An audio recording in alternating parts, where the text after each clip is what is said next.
Il était une fois une petite fille nommée Camille. Ce soir-là, la chambre de Camille était remplie d'un silence doux et enveloppant. Dehors, la lune brillait, projetant des ombres douces sur le mur. Camille était confortablement installée dans son lit, mais son esprit gambadait encore un peu, pensant à la journée passée et à toutes les petites aventures.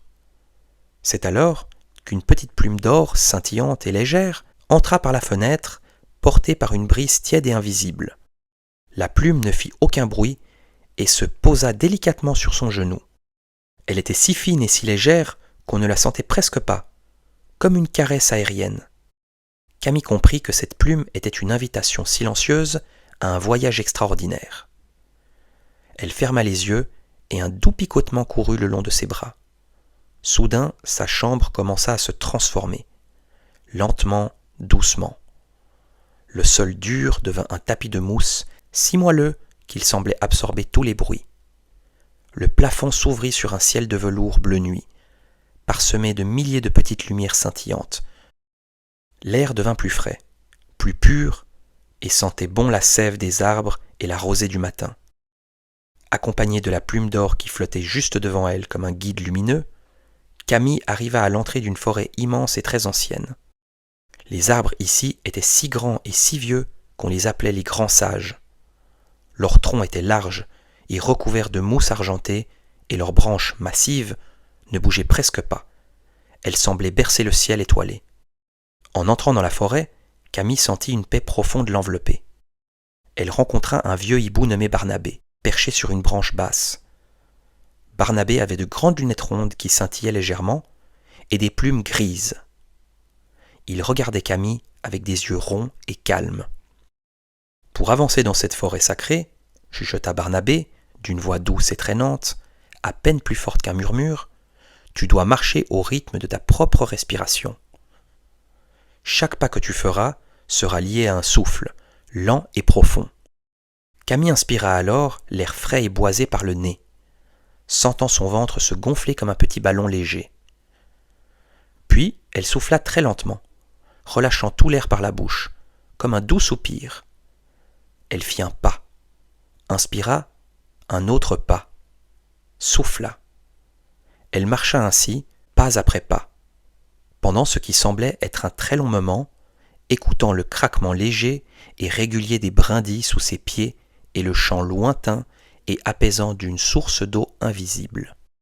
Chaque mouvement était intentionnel, chaque souffle était une pause, et chaque sensation de son corps devenait plus claire et douce.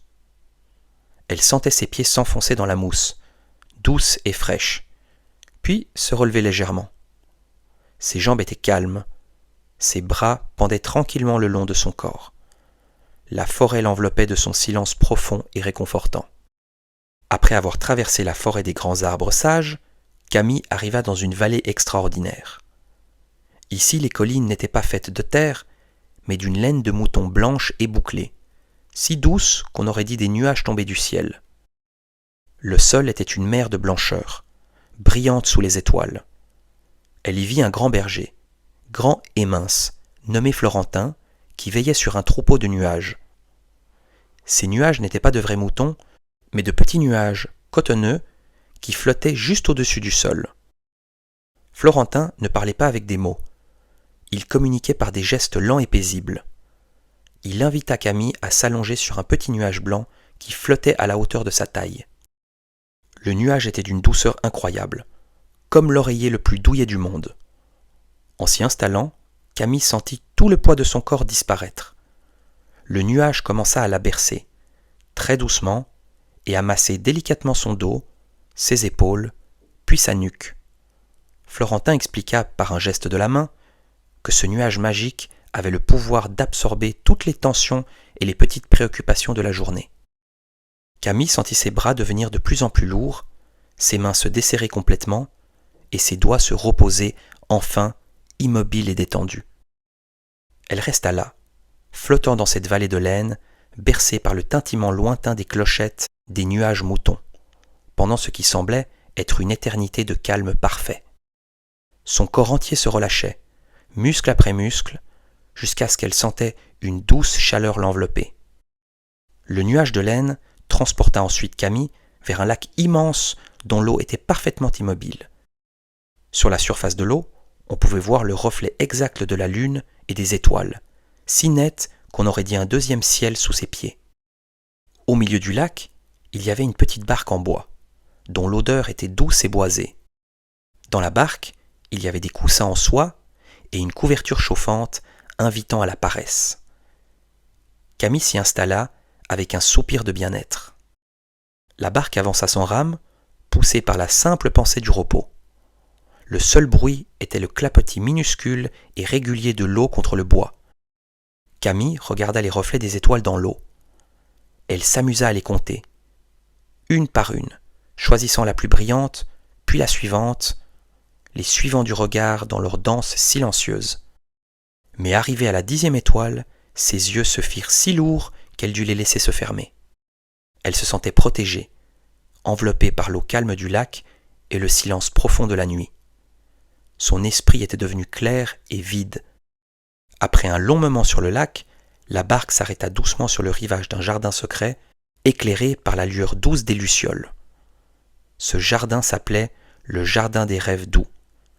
Ici, chaque fleur était un petit oreiller parfumé, et les arbres portaient des fruits en forme de lune miniature. Au centre du jardin, il y avait un grand lit de plumes géant, flottant au-dessus d'un tapis de pétales de rose. Un petit esprit du sommeil, tout petit et recouvert de poussière d'étoiles, l'attendait. Il s'appelait Zéphyr. Zéphyr, sans dire un mot, fit un geste vers le lit de plumes. Camille s'allongea. Le lit était si moelleux qu'elle eut l'impression de s'enfoncer dans un nuage encore plus doux. Zéphyr commença à souffler de légères bulles de savon autour d'elle. Chaque bulle contenait un souvenir heureux de sa journée ou un souhait agréable pour le lendemain.